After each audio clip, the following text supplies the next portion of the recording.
ஒண்ணு இல்லடா, இப்பதான் டைட் க்ளோஸ் அப்ல உன் பொண்டாட்டிய பாக்குறேன். ஆளு அம்சமா சூப்பரா இருக்கா. கத்தாதரா. நீ உரிச்ச ஆரஞ்சு சொலைய கிட்ட வச்சு பாத்திருக்கியா? உன் பொண்டாட்டி லிப்ஸ் அப்படிதான் இருக்க. வேணாம், கடுப்பேத்தாத சொல்லிட்டேன். அடங்குடா.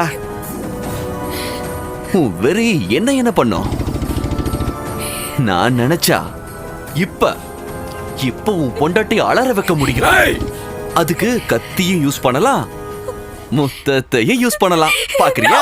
ப்ளீஸ் ப்ளீஸ் வேண்டாம். பூஜா, வேண்டாம். பூஜா, ப்ளீஸ். பூஜா. டேய், அவள ஒண்ணும் பண்ணிடாத, சொன்னா கேளு. சொன்னதுக்கு இந்த கத்து கத்துறாளே, கொடுத்தா எப்படி இருக்கும்னு நினைச்சு பாரு. டேய், ஒண்ணும் பண்ணிடாத. அல்லு பேருது இல்ல, அதான் வேணும் எனக்கு. போ.